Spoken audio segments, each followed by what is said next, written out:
हम हर दिन इस दुनिया में इतनी बुराइयां देखते हैं। कहीं पर कोई वॉर, कहीं पर किसी की सफरिंग, कहीं कोई बीमारी से पीड़ित हो रखा है और कहीं किसी की मौत। कहीं पूरी की पूरी स्पीसीज ही विलुप्त हो जाती है, कहीं पे करप्शन और हर जगह इनजस्टिस। आखिर इतनी बुरी दुनिया देखकर भी हम भगवान के कॉन्सेप्ट पर विश्वास क्यों करते हैं?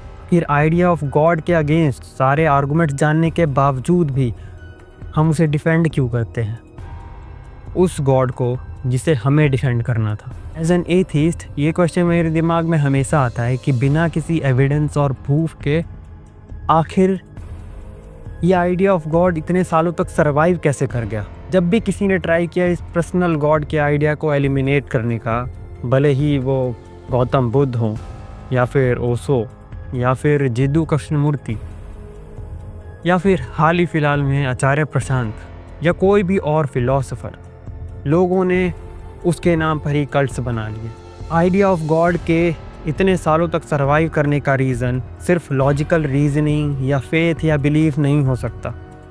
इसके पीछे ज़रूर कोई रूट कॉज है। आखिर क्या है वो रूट कॉज? और क्या होगा अगर मैं कहूँ कि ये वही रीज़न है जो आपके इंटरव्यू के डर, आपके प्रपोज़ल के डर या फिर आपके पब्लिक स्पीकिंग के डर के पीछे है? What is it? यही फाइंड करने का ट्राई करेंगे हम आज। जो क्वेश्चन आज हम डिस्कस करेंगे वो है why we need God. Is the question does God exist is wrong? If yes, then क्या है वो क्वेश्चन जो सही है?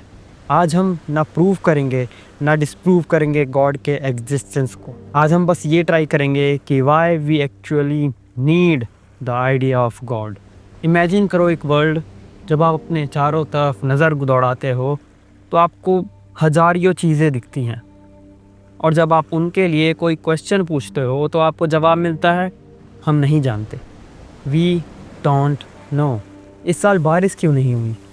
मैं पैदा क्यों हुआ? सब मरते क्यों हैं? आखिर मरने के बाद क्या होता है? And the only answer you get is silence. इंसानों को सिर्फ मौत से डर नहीं लगता, उन्हें डर लगता है ना जानने से। हमने अभी कुछ देर पहले डिस्कस किया था फियर ऑफ इंटरव्यू, प्रपोजल और पब्लिक स्पीकिंग।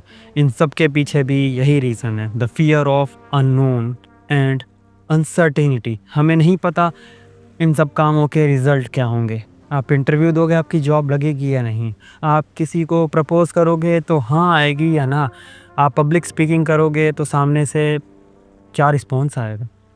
इसीलिए अननोन दिमाग के लिए एक थ्रेट है। इसीलिए हमारा दिमाग ट्राई करता है अनसर्टेनिटी को प्रेडिक्ट करने का, ताकि वो सेफ फील कर सके। इसीलिए आज हम विश्वास करते हैं एस्ट्रोलॉजी पर, हॉरोस्कोप पे, वास्तुशास्त्र पे।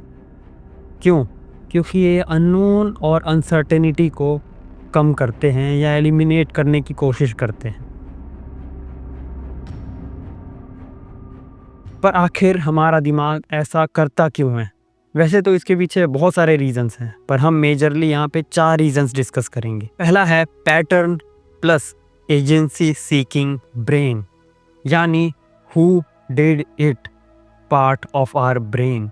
इमेजिन कीजिए आप एक घास के मैदान में लेटे हैं और आसमान की तरफ देख रहे हैं।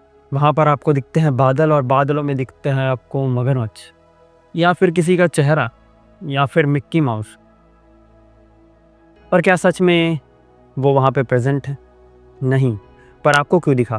क्योंकि हमारा दिमाग है पैटर्न सीकिंग। उसे वहाँ भी पैटर्न्स दिखते हैं जहाँ पर वो प्रेजेंट नहीं है, और फिर वो उस पैटर्न के पीछे किसी एजेंट को बिठाने का ट्राई करता है। क्योंकि हमारे ब्रेन को नहीं पसंद रैंडम चीज़ें, उसे कोई ना कोई चाहिए ब्लेम डालने के लिए। घने बादलों में बिजली कड़की, या फिर कोई बीमार पड़ गया, या पूरे साल बारिश नहीं हुई, हमारा ब्रेन कहता है ज़रूर इसके पीछे कोई होगा। और वो कोई जब हमें नहीं मिलता तो उसका नाम दिया जाता है भगवान।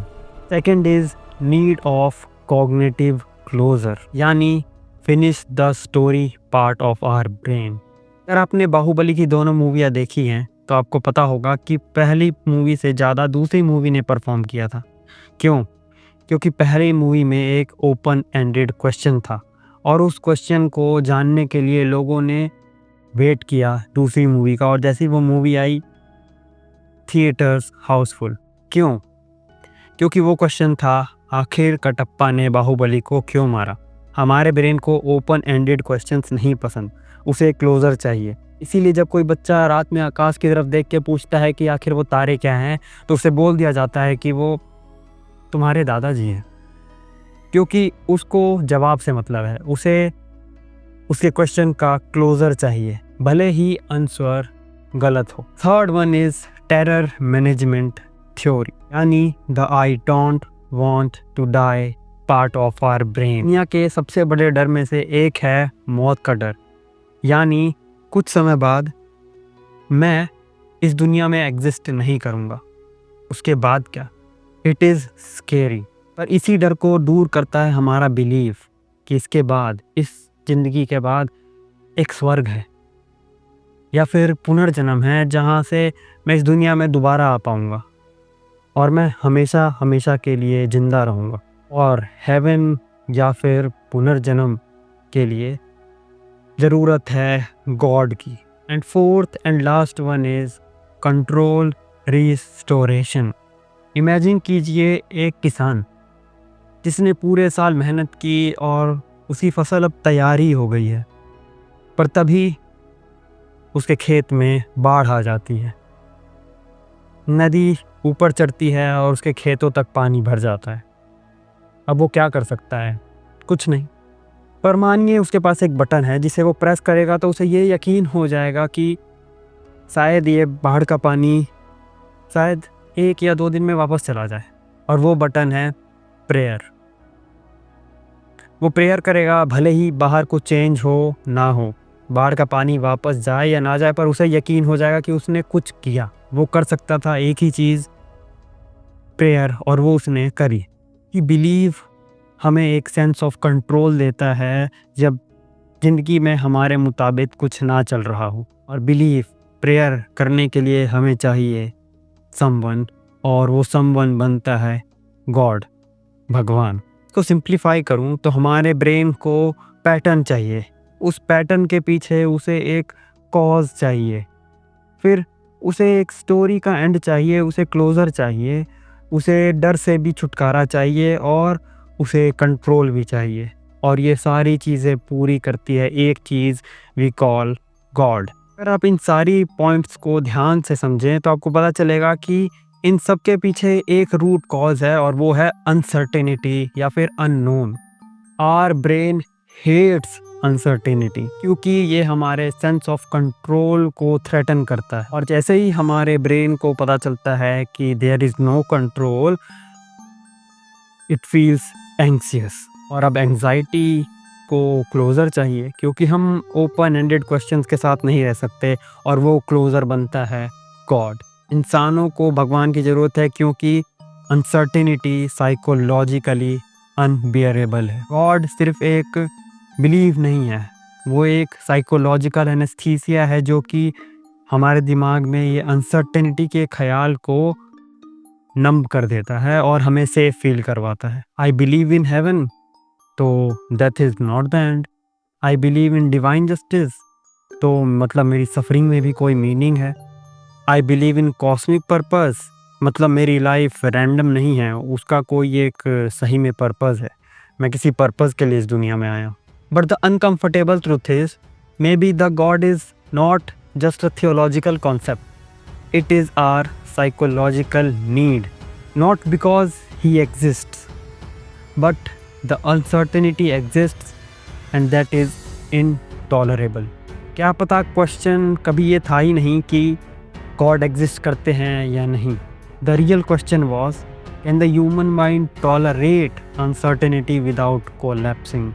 Can you sit in silence and genuinely say that I don't know, without rushing to fill the gap? Of course, ये चीज़ें ये प्रूव नहीं करती कि गॉड एग्जिस्ट करता है या नहीं, पर ये चीज़ ये ज़रूर बताती है कि why believing in the God feel necessary. But what if maturity is not about finding all the answers, but learning to accept the uncertainty and unknown of the life? Because sometimes the most honest answer is, I don't know.